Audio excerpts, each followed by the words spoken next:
Propina na época das privatizações, lavagem de dinheiro, contas em paraísos fiscais. O livro A Privataria Tucana provoca polêmica e acirra também a disputa política no Brasil. A primeira edição desse livro, lançado na sexta-feira, já está esgotada. As acusações envolvem gente da alta cúpula do PSDB. Conosco ao vivo de Brasília está o nosso repórter Luiz Fara Monteiro com mais informações. Boa noite, Luiz. Como é que os políticos receberam aí essa verdadeira bomba na capital federal? O que eles disseram do livro do Amaury? Boa noite, Heródoto. Olha, partidários aí da oposição preferiram não comentar o lançamento do livro. Aliás, essa foi a primeira vez que um livro sobre jornalismo se esgotou em menos de 24 horas. Desde a última sexta-feira, quando foi lançado, 30 mil exemplares da Privataria Tucana já foram vendidos. Nós conversamos hoje também com representantes da Geração Editorial, que publicou o livro. E eles confessaram que não tiveram tempo de reforçar o estoque nas prateleiras assim que começou a grande polêmica, o grande comentário sobre o livro ainda nas redes sociais antes do lançamento. Por isso, o material está em falta hoje nas principais livrarias do país. Nós conversamos durante o dia com professores universitários, cientistas políticos e jornalistas. Todos foram unânimes em afirmar que o lançamento da Privataria Tucana modifica e muito a relação existente no Brasil entre a grande mídia e a sociedade. É o que nós vamos acompanhar na reportagem a seguir. O esclarecimento de um dos episódios mais nebulosos na disputa política recente do Brasil. É com esse apelo que chega às livrarias a obra do jornalista Amaury Ribeiro Júnior. Por meio de documentos, Amaury mostra os bastidores das privatizações de empresas públicas ocorridas quando o PSDB governava o país. Os documentos, conseguidos de forma legal em cartórios e outras instituições, mostram um suposto desvio de recursos públicos para o exterior. Empresas em paraísos fiscais lavavam o dinheiro sujo, inclusive do recebimento de propina, trazendo para o Brasil como se fossem recursos de investimentos em empresas nacionais. Entre os principais beneficiários estariam familiares do ex-governador José Serra. Outra denúncia do livro traz Serra como líder de um esquema de espionagem contra o colega de partido Aécio Neves. Serra e Aécio disputavam a indicação da legenda para decidir quem enfrentaria Dilma Rousseff nas eleições presidenciais. A chegada de Privataria Tucana no mercado editorial produziu um fenômeno, no mínimo, curioso na mídia brasileira. Vários veículos de imprensa, considerados de abrangência nacional, praticamente ignoraram o debate que houve sobre o livro nas redes sociais. Esse exemplar que você viu na imagem pertence ao gerente da loja, só para ilustrar. A curiosidade dos leitores é tanta que a obra se esgotou em menos de 24 horas em todo o país. A próxima remessa só chega no fim de semana. Mesmo assim, já tem vários clientes na lista de espera. Tem muita gente procurando, a gente teve que organizar uma lista para receber na próxima remessa, que está chegando até sexta-feira. Um dos poucos líderes tucanos em Brasília, nessa segunda-feira, o senador Álvaro Dias não quis comentar o caso. Para esse jornalista, o lançamento do livro traz uma nova relação entre sociedade e imprensa. E o outro fenômeno, que é o fenômeno dentro do fenômeno, é que um livro desse, que vende como pão quente, que tem uma repercussão enorme nas redes sociais, no Twitter, no Facebook, na internet, ele simplesmente se tornou um fenômeno invisível para a grande mídia, para essa chamada grande mídia. Porque essa mídia velha, né, que está vivendo em absoluto descolamento da realidade. Para esse cientista político, o episódio mostra a força das mídias sociais. O fato das grandes mídias não terem anunciado o livro não inviabilizou o seu lançamento, muito pelo contrário. Por meio de canais alternativos, esse livro se divulgou e foi vendido em grande escala. Ou seja, hoje ninguém mais controla a informação.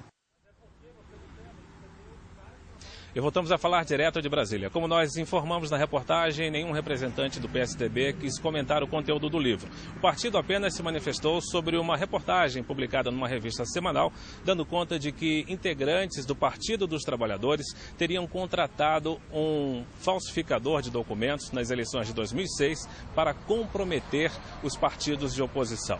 Ainda falando sobre o lançamento do livro, Heródoto, curioso, nesta livraria onde nós estivemos hoje à tarde, nós passamos por lá cerca de uma hora, é que tinha um grande número de clientes querendo comprar o livro, e não tinha, já está esgotada a primeira edição, e também muitas pessoas perguntando que livro seria esse, porque não tomaram conhecimento da existência da obra. Ou seja, as pessoas que têm costume de participar das mídias sociais, Facebook, Orkut, Twitter e por aí afora, conhecem Privataria Tucano, desde a semana passada antes do lançamento. E as pessoas que acompanham outros veículos da grande mídia não tomaram conhecimento da existência do material. Heródoto.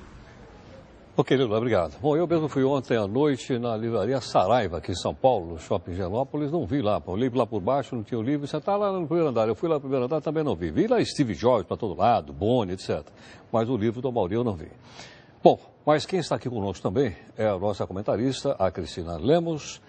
Cris, boa noite. Como é que foi a reação, então, dos tucanos ao livro publicado pelo nosso companheiro aqui, o Amaury Ribeiro Júnior? Olha, Heródoto, reação orquestrada, viu? Até os mais combativos tucanos se fecharam. Você viu aí o senador Álvaro Dias todo sorridente, né? Pois é, nem ele não quis comentar, não. O ex-presidente Fernando Henrique Cardoso lembrou que o autor está sendo indiciado pela Polícia Federal e usou o fato para fugir da raia.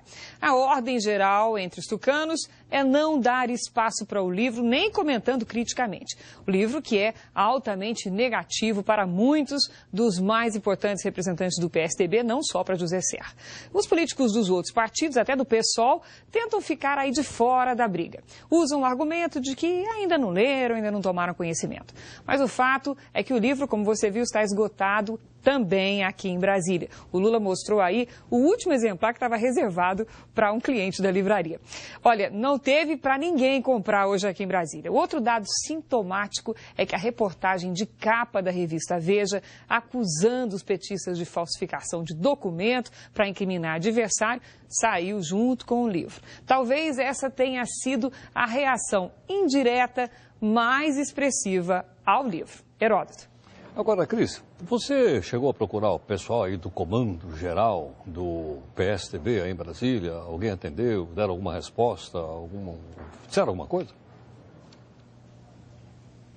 Procurei sim, viu, Heródoto? Eu fiz contato aí com a sede do PSDB aqui em Brasília e a resposta é que o presidente do partido, o Sérgio Guerra, não vai se manifestar. Uma coisa é certa.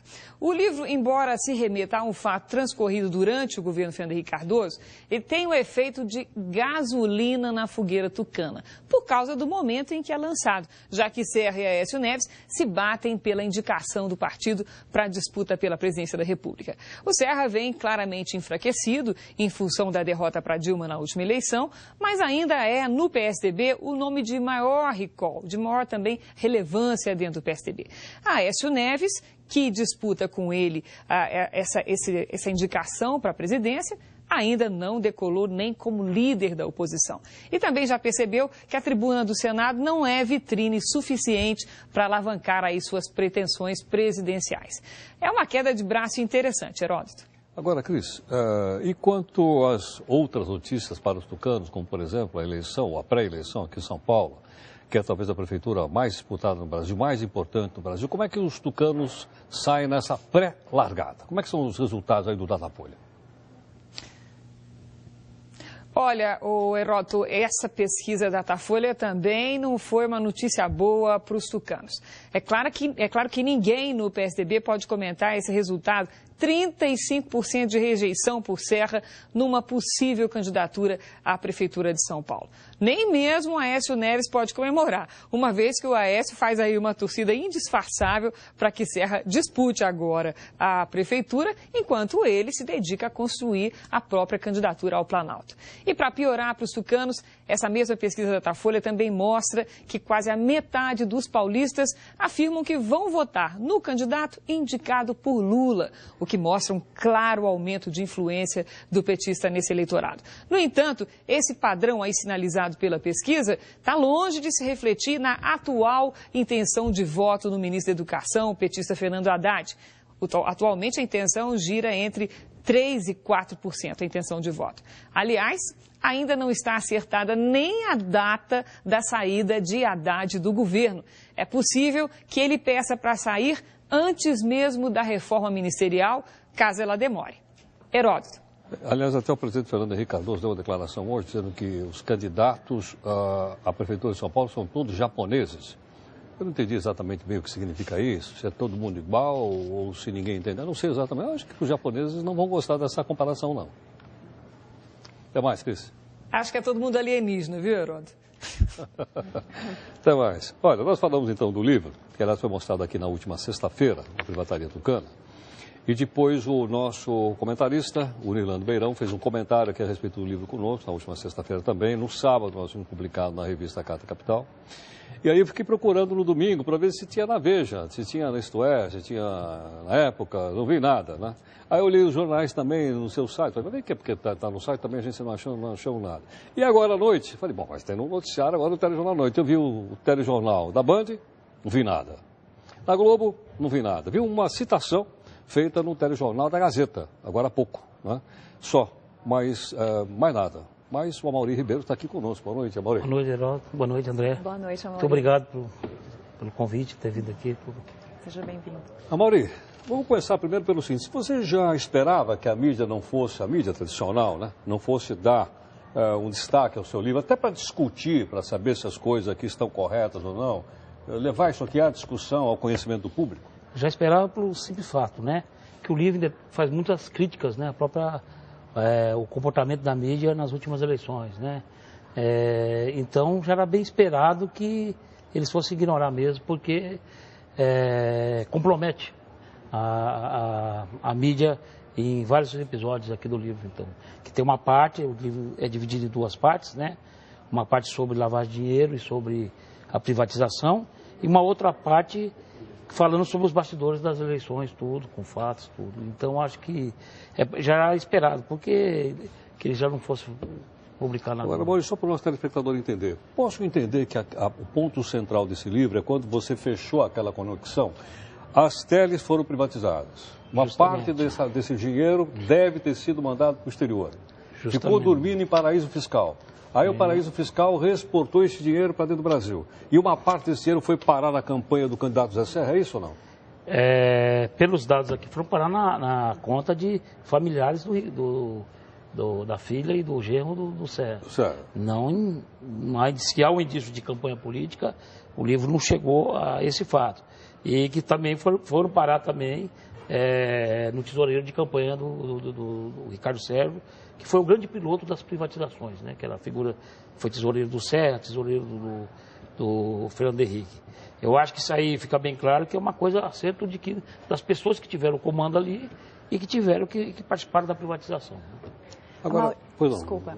Amaury, a gente pode falar que o livro foi um fantasma na campanha eleitoral do ano passado. Eu gostaria de saber de você qual foi a reação do ex-governador e também do partido quando souberam que essa obra seria publicada. O que eu sei é que ele mandou um emissário falar com o editor, né? Tentando fazer um acordo com o editor, dono da editora, mas o editor pegou e falou que não tinha nada para conversar com ele, né? Isso aí o imediato já tem falado aí, deu teu nome, mandou um sindicalista falar com ele, tentando uma reunião, ele tentou de todas as formas barrar o livro, ele nunca quis que esses fatos viessem à tona.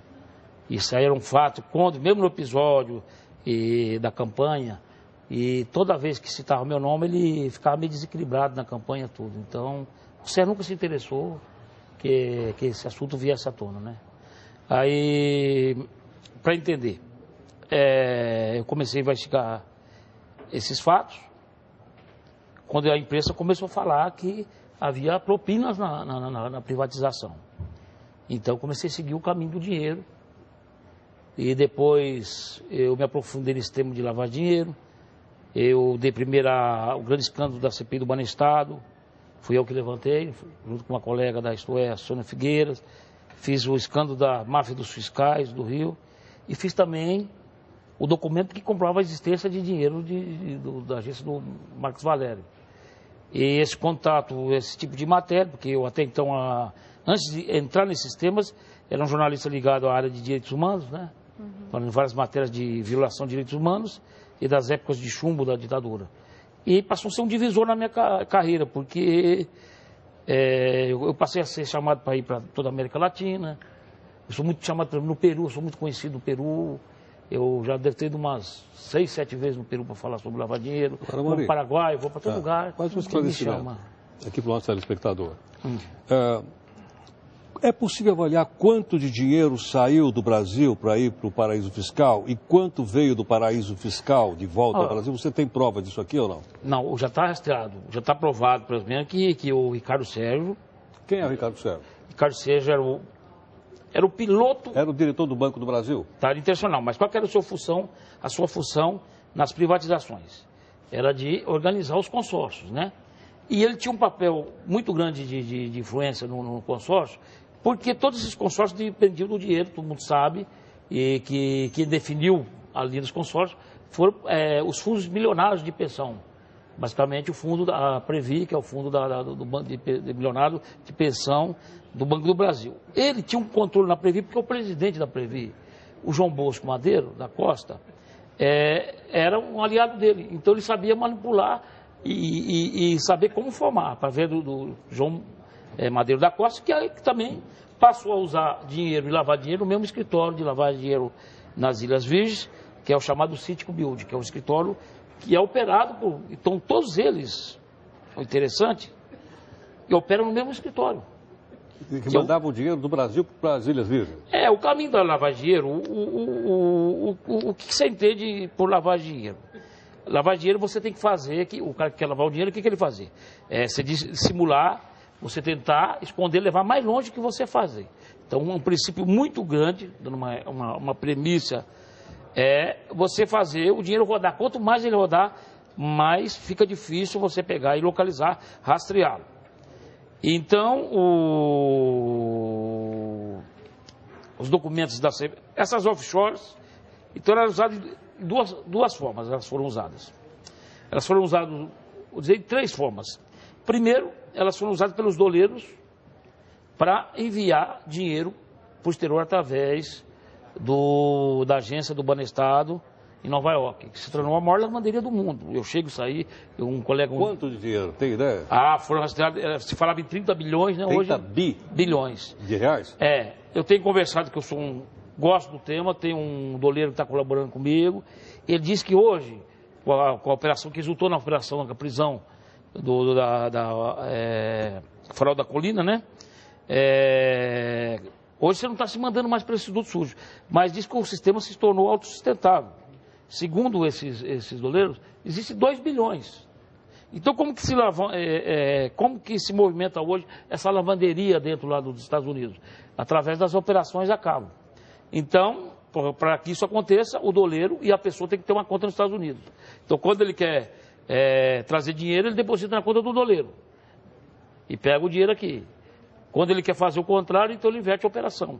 Então, esse sistema era tanto dinheiro que hoje se sustenta através dessas operações a cabo. Então, eles abriram essas offshore, o quê? O que é a característica de uma offshore? Offshore basicamente, apenas uma caixa postal, um paraíso fiscal, e ninguém abre nesses paraísos fiscais para movimentar dinheiro lá. Porque... Mas você sabe quem é o dono desse escritório offshore? Fora do país? Você sabe o escritório, mas o que eles fazem? Normalmente, o que eles fazem? O dono, o verdadeiro dono, ele aparece como procurador. Então, o verdadeiro dono da offshore, ele pega e são escondidos. Aí o dono do escritório, que é sempre o mesmo dono, vai no paraíso fiscal, e nomeia uma procuração para o próprio dono. Só que, e aí o que ele vai fazer? Então, essa empresa, então eles montam essa offshore. Só que daí eles vão investir aonde? Nessa própria empresa correlata que tem no Brasil. Então, então ele pega o dinheiro da empresa dele, lá, e põe aqui no Brasil. Só que o que ele faz? Ele aumenta o capital da sua empresa? Justamente, ele faz integralização de capital. Justamente. Integralizar capital é o economês, é você tacar, colocar o dinheiro à vista, porque às vezes o leitor não entende esse dado. Agora, você teve ideia do fluxo que entrou aqui? A Decidir, por exemplo, a história da Decidir, para você entender a história da Decidir, que é uma história que está rondando na internet há mais de 10 anos, né? O que é a história da Decidir? Eu consegui mapear a ida, a volta, tudo do dinheiro. Então, a Decidir, vamos contar a história. A Decidir é uma empresa aberta pela Verônica Serra e aberta pela Verônica Dantas em Miami. Miami ali, que fica próximo É um dos Estados Unidos próximo às Ilhas Virgens Britânicas. Tem as Ilhas Virgens Americanas e do outro lado as Ilhas Virgens Britânicas. Só para eu saber, a Verônica Serra é filha do Serra e a Verônica Dantas é irmã do Daniel Dantas. É justamente. Tá, então, no site deles, eles não negam que faz. Quem tacou dinheiro foi o Opportunity, um dos ganhadores do consórcio da Tele. Que é o banco do Daniel Dantas. Do Daniel Dantas, justamente. Aí o que acontece? Eles precisavam criar, que ela era uma pessoa milionária, tudo. Aí fizeram uma matéria numa revista aliada do Daniel Dantas, dizendo que ela era uma gênia da internet, que ficou rica da internet, de uma justificativa. Só que em 2002, durante a campanha do CEA, o Dantas estava com um problema de se acertar com os fundos ali. Então ele mesmo mandou divulgar a mesma revista que é aliada dele, a sociedade. Hoje, a gente sabe que eu participo de uma entidade com sede dos Estados Unidos que se chama ICIJ, Consórcio Internacional de Jornalistas Investigativos. Quando ele jogou isso no ar, né, eu sabia que esses documentos dos Estados Unidos, tudo está na internet. A Junta Comercial, hoje São Paulo também colocou, está tudo na internet. De Miami tem um site que chama www.sambi, está tudo na internet. Então apareceu todas as documentações, inclusive aparece... Aí você colocou tudo no livro? Essas documentos que já era conhecido, essa parte já se falada na internet.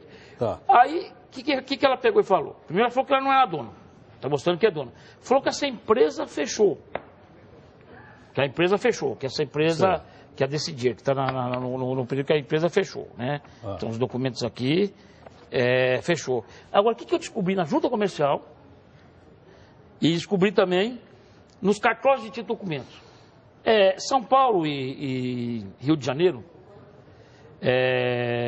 tem os cartórios aqui funcionam, os cartórios de títulos e documentos aqui funcionam como uma verdadeira vacina contra a lavagem de dinheiro. Porque essas procurações de offshore, essas coisas, tudo em cartório de títulos e documentos. Então hoje você não precisa procurar todos os cartórios. Eles têm uma central de distribuição, você vai lá dar o nome da pessoa e rastreia tudo. Aí começa a aparecer aquelas coisas mais esquisitas e totalmente amadoras. Por exemplo, o genro do céu, o Alexandre Bourgeois, ele assinava como diretor da própria offshore, não era só como procurador. Como procurador, e assinava com a mesma empresa com o mesmo nome no Brasil, que integrava o dinheiro e jogava o dinheiro para ele mesmo, entendeu? Sim. Então o que aconteceu? Estão voltando a decidir. A decidir, quando ela deu uma declaração, disse que fechou a empresa. Eu mostro que não fechou. Documentos que eu localizei, o quê? E está aí no livro. Está no livro. Listo, com tradução juramentada, que pode ser obtido por qualquer cidadão, mediante ao pagamento de uma taxa, no cartório terceiro, cartório de títulos de documentos. Tá. Não é coisa segredo. A gente aprendeu o modo operante de rastrear dinheiro, né? E o que aconteceu? Que não fechou. Para onde que foi fechado? Para onde foi o dinheiro? Os mesmos 5 milhões? Foi para onde? Para o sítio. Para as Ilhas Virgens, o mesmo escritório... 5 milhões de dólares ou de reais? Era o correspondente a 5 milhões de dólares, ao menos 10 milhões de reais na época, é variável. E o que eles fazem? Ela pega, cria uma empresa também com o mesmo nome no Brasil. Eu vi que você tem um conhecimento de economia, que você matou a charada na coisa, né? Porque é difícil falar. Então, o que ela faz? Faz uma integralização, como você falou, isso que acontece. Ela integraliza o capital. Agora, quem integraliza o capital é a própria empresa deles. Então, você pega, sai de Miami, vai e vem. Isso parece uma coisa, há muitos anos, uns grupos de pessoas que a gente é contra esse tipo de lavar dinheiro. Esse livro, a intenção principal não é coisa partidária, é acabar com esse mecanismo, porque esse mecanismo que usa aqui, hoje está tendo condenação. O pessoal que restou da Georgina, aquele pessoal, foi condenado recentemente do juiz com uma operação igual. Eles vão lá, injetam dinheiro na mesma empresa dele no Rio de Janeiro, e depois, recentemente, aqui na Record, eu e o colega Luiz Carazeiro e o Tony, a gente rastrear o dinheiro da Saúde, do Ricardo Teixeira, é a mesma coisa. Ele pega o dinheiro, aumenta o capital aqui e a Saúde joga. O procurador quem que é? É o próprio sogro do João Avelange e o irmão do Ricardo Teixeira. Então você vê, e daqui está distribuindo, são umas coisas assim que parecem complicadas, mas que hoje é usado por todo mundo. Uma operação ficou banalizada. Agora, por que isso não acaba definitivamente? Bastava uma medida muito simples, que era proibir, como eu falo no livro, que essas empresas offshore, a entrada na capital dessas empresas ou coisa. Outro modo operante que foi muito usado pelo Dantas, pelo Ricardo Teixeira, era em operações casadas também, mas em operações mais complicadas na Bolsa de Valores. Eles emitiam papéis com um valor de deságio e compravam um valor maior lá. Era operação sempre casada, operações... E que era a intenção? Foi assim que o Maluf fez com a Catex e que o Dantas fez também. E que o Ricardo Seixas fez com uma empresa falimentar tudo. Sim. Hoje, o Nassif, ao falar do meu livro, sustentou uma operação que é a operação que está na moda agora. O modo operante que estão usando é uma operação chamada esquenta e esfria. É uma operação casada. Esquenta e esfria é uma operação que o cara não perde nas duas pontas, né? Ele ganha menos. Só que essa diferença que dá é o dinheiro que ele lava, entendeu? É uma coisa sofisticada. Isso que ele me falou foi um doleiro, conhecido doleiro, que me explicou isso aí, que a gente tenta... a gente tem conhecimento de sempre ir atrás desse mecanismo de lavagem de dinheiro. Assim, como, obviamente, o tema é extremamente importante, né, e a sua investigação foi bastante minuciosa, inclusive os documentos, nós vamos deixar aqui o e-mail nosso aqui do jornal, para as pessoas mandarem perguntas, eu tenho certeza que você vai respondê-las, né, com detalhe, porque às vezes as pessoas não entendem. Como o livro não está sendo achado também... né? Diz que eu sou melhor escrevendo do que falando, né? Então, mas porque é difícil, é muito difícil. Isso que eu falo, a gente... E a coisa que tem me agradado muito, né? É as pessoas que leem um livro estão entendendo, porque quando eu fiquei um ano todo... fazer essas matérias quando eu trabalhava na Expo, meu chefe falava assim, pô, só você que entende esse negócio, ninguém entende esse negócio. Então, foi um trabalho você tentar traduzir esse economês, tentar traduzir isso clara. Então, se houver alguma dúvida, a segunda edição parece que chega nas livrarias semana que vem, não é isso? Sexta-feira. É da Geração Editorial. É um fenômeno assim que vocês estavam conversando, um fenômeno assim que eu estava conversando com o diretor financeiro hoje de uma distribuidora de livros, falou que esse fenômeno que está acontecendo com o meu livro aí, é um fenômeno de livro como Harry Potter, as coisas assim, não tem uma coisa assim que eles então nós vamos pedir para o nosso telespectador mandar um e-mail com dúvida, queremos agradecer a gentileza, queria apenas lembrar também que o último capítulo que eu li aí é também uma disputa dentro do PT, tá? O que mostra que o livro está acima de partidos políticos, não é verdade? Justamente. Nós vamos falar agora porque não temos tempo, mas é uma disputa então dentro do PT e na época da campanha à presidência da República, da presidente Dilma. Inclusive, que você também levantou e a reportagem está aí. Amaury, muito obrigado pela Eu que agradeço a oportunidade. Ok, obrigado. Obrigada, boa noite, parabéns pela obra. Muito obrigado.